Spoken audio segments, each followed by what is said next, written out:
O Bolsonaro deu uma surtada hoje que eu falei assim, ele vai jogar a dentadura nos repórteres.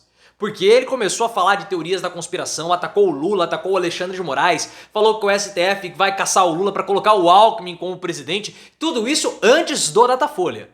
Mas a verdade é que o Bolsonaro sentiu a repercussão ruim que teve toda aquela fala dele grotesca a respeito do Nordeste. E ele tá desesperado, porque ele sabe que ele vai ser preso se for derrotado pelo Lula. E o Datafolha trouxe alguns resultados interessantes e perigosos que nós temos que avaliar. Mas na sua opinião, o que você achou dos resultados do Datafolha? E do surto do Bolsonaro? É medo de ser preso? Deixe o seu like se você gosta do Bolsonaro surtado e, claro, se inscreva no canal. E o Datafolha foi divulgado hoje um pouco mais cedo e trouxe resultados um pouquinho diferentes dos resultados do IPEC. Porque o IPEC, ele foi coletado, os dados foram coletados logo após o final do primeiro turno. E todas as pesquisas logo após o primeiro turno tendem a replicar o resultado do primeiro turno. Mas nessa pesquisa, o Lula tem 53% dos votos válidos e o Bolsonaro tem 47% dos votos válidos. Muito parecido, né, se você for ver, com o primeiro turno, confirmando aí essa distância do Lula para o Bolsonaro.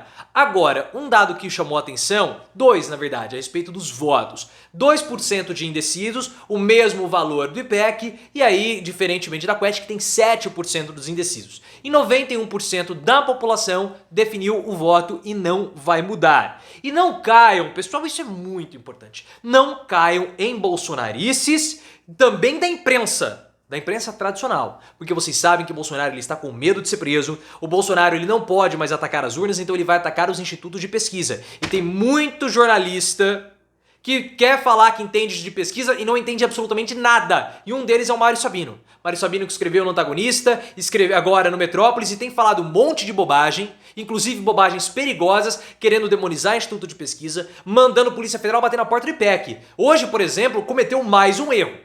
Ele falou assim, a pesquisa do Datafolha é mais crível do que a do IPEC. Errado, o cara não sabe avaliar a pesquisa. Para que as pesquisas possam ser comparadas da forma como ele está colocando, as duas precisariam ser realizadas no mesmo dia, o que não foi. O IPEC deu um resultado diferente do Datafolha porque o Datafolha teve dados coletados depois do IPEC. Então não caiam nessas bolsonarices da imprensa e também não vão na onda de jornalista que não fez um TCC na vida para entender pesquisa. E a grande verdade é que muitos desses jornalistas estão sentidos com as pesquisas, assim como o Bolsonaro também sentiu. E o surto dele hoje mostra que ele ficou abalado. Porque o Bolsonaro, ao longo dessa semana, ele colheu notícias positivas. Os apoios do Romeu Zema, do Caiado e de vários outros governadores que se saíram bem no primeiro turno. Alguns, inclusive, foram vitoriosos no primeiro turno, como o caso do Zema.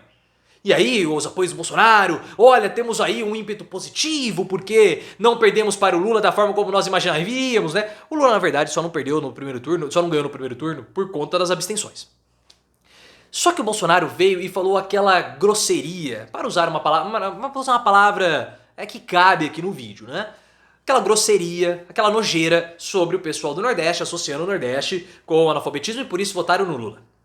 Isso repercutiu mal, pessoal. Repercutiu muito, mas muito mal ao longo dessa semana. Desde que a fala do Bolsonaro. Tanto que a campanha do Bolsonaro já falou para ele desistir da disputa no Nordeste. Vamos desistir, vamos jogar parado no Nordeste, vamos fazer lá os nossos projetos, como lá o caso do Vem Pro Azul, da Caixa Econômica Federal, mas vamos desestimular esse clima de segundo turno e apostar nas abstenções. Esse é o objetivo do Bolsonaro no Nordeste, porque ele sabe que já perdeu. E surtou, porque o que ele fez na entrevista hoje, uma entrevista coletiva, tinha lá o Datena ao lado dele. Não sei o que o Datena estava fazendo lá, mas na entrevista coletiva, o Bolsonaro, eu falei assim, ele vai jogar a dentadura em alguém. Vocês viram essa entrevista do Bolsonaro? Ele gritava, ele babava, a pizza dele no sovaco ficou amarela de tão nojento que ele tá, porque eu acho que nem banho ele deve tomar. E ele começou a gritar, aí ele falou assim, o STF liberou, vazou a informação da investigação da Michelle Bolsonaro, lá do Mauro Cid, o meu ajudante de ordens. E vocês sabem que esse cara, o Mauro Cid, ele sabe de tudo da vida do Bolsonaro.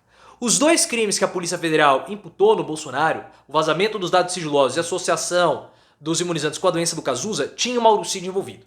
Então, toda vez que toca no Mauro Cid, o Bolsonaro pira. Link aqui no card para que você entenda com mais detalhes quem é esse Mauro Cid e o que está acontecendo com o Bolsonaro. E aí ele reclama que o STF vazou a informação. Mas depois ele fala assim, O que vai a movimentação na conta da Michelle? Mostrem os valores, eu quero ver os valores. Mas peraí, primeiro ele reclama que ela foi vazada. Aí agora ele pede pra vazar? Pirou, tá simplesmente surtado o Bolsonaro. E também ele atacou o Lula, sobrou ataque pro Lula, sobrou ataque pro Alexandre de Moraes. O Bolsonaro, ele deu uma surtada hoje, acabou aquele Jairzinho paz e amor que tava rolando, porque ele sentiu que falou bobagem e ele sentiu que a disputa com o Lula ficou mais difícil porque o Lula tá na frente. Falta 1,5% só pro Lula vencer, mantendo os votos do primeiro turno. E ele sabe que a prisão começa a bater a porta dele, pessoal. Mas na sua opinião, Bolsonaro surtou porque ele tá com medo da prisão? Coloque nos comentários e, claro, se inscreva no canal. E é óbvio que ele tem medo, pessoal. Óbvio que ele tem medo. Porque cada dia que passa, fica mais perto a prisão. E ele vai continuar fazendo ataque ao STF, vai continuar atacando as pesquisas, porque ele não pode mais atacar as urnas. Ele não pode mais fazer isso. Porque se ele fizer isso, o que ele vai... O resultado foi positivo para ele. Então ele tem que continuar criando a narrativa que ele é um perseguido político. Porque sem a narrativa do perseguido, fica muito mais difícil para ele escapar da prisão. E foi o que ele falou. O STF fica me pressionando, o STF fica dando canetada pra me prejudicar, fica dando canetada pra me desgastar. Olha, só faltou alguém lá dar um abraço no Bolsonaro. O Datena tinha que ir lá dar um abraço no Bolsonaro, mas o Bolsonaro devia estar com uma sudorese, com uma litose absurda. Então o Datena não quis nem ficar perto, muito perto assim, do Bolsonaro. Mas é medo de ser preso por conta desses dois crimes que ele cometeu, fora, bati no microfone, perdão, fora que o STF, a ministra Carmen Lúcia, apontou forte possibilidade de envolvimento do Bolsonaro no esquema do Bolsolão do MEC. Mais um pepino, mais um problema, mais um chabu. E no desespero, ele começou a lançar uma teoria da conspiração, dizendo que o STF iria caçar o Lula. Eu tô brincando, porque ele falou o seguinte: o Alexandre de Moraes, ele vai caçar o Lula. Ele começou a falar, o Alexandre de Moraes vai caçar o Lula, porque ele é amigo íntimo do Geraldo Alckmin. O Alexandre de Moraes é íntimo do Alckmin, então ele vai caçar o Lula porque eles são amigos para que o Alckmin assuma a presidência da República. Essa teoria da conspiração ele tá tirando lá do início, quando os petistas estavam rejeitando o Alckmin. Falavam que o Alckmin é golpista, que o Alckmin ia dar o golpe no Lula. E aqui no canal nós falamos muito sobre isso, que o Alckmin é golpista, que o Alckmin ia fazer absolutamente nada a respeito disso. Mas o Bolsonaro resgatou essa situação, essa mentira que foi propagada por alguns petistas, né, que o Alckmin seria golpista, e resgatou também a relação do Alexandre de Moraes com o PSDB em São Paulo, para criar essa ilusão, essa fake news, que o STF poderia caçar o Lula. Agora, tem um ponto que nós temos que comentar aqui, que é um ponto que chama a atenção dos resultados do Datafolha. Na verdade, esse pode ser o resultado mais importante do Datafolha. E se o Bolsonaro tivesse visto isso, talvez ele não teria surtado, tá? Porque a aprovação do Bolsonaro melhorou, pessoal. A aprovação do Bolsonaro saiu de 31% e foi para 37%. Esse é o melhor resultado do Datafolha desde julho ou junho de 2020, quando houve o pagamento do auxílio emergencial, tá? E a rejeição do Bolsonaro saiu de 44% e foi para 40%. Então é um movimento de melhora na aprovação do Bolsonaro. E é por isso que o PT, Lula, toda a campanha precisam ficar muito, mas muito atentos mesmo com toda essa situação que está sendo desenhada. Até mesmo porque o Bolsonaro ele fez aquele programa, o programa Vem Pro Azul da Caixa, é um programa de perdão de dívidas, isso é muito, mas muito sensível. Tem um impacto muito maior perdoar a dívida de alguém do que você dar dinheiro com o Auxílio Brasil. Então, se a campanha do Lula quiser evitar esse perigo, que é a redução da rejeição do Bolsonaro e o aumento da aprovação, precisa ficar muito atenta. E Simone Tebet vai ter um papel importante, porque hoje Simone Tebet finalmente apareceu dando apoio ao Lula. Apareceu na foto com o Lula. Apoio tem foto, pessoal. Para ter apoio, tem que ter foto.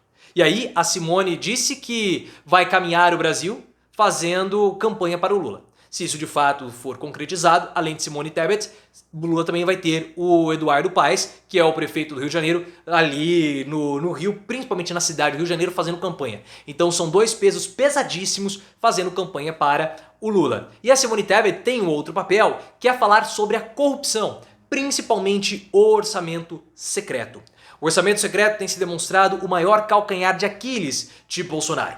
Então é por isso que Simone, falando do orçamento secreto, pode continuar desgastando Bolsonaro num ponto que é muito sensível a ele. Mas a situação do segundo turno começa a ficar desenhada com os apoios nessa primeira semana e as pesquisas começam a ter aí os reflexos de todo esse desenho inicial da primeira semana. Então, Bolsonaro surtou, mas o PT também precisa ficar muito atento, porque o Datafolha apresentou pontos positivos também para o Bolsonaro.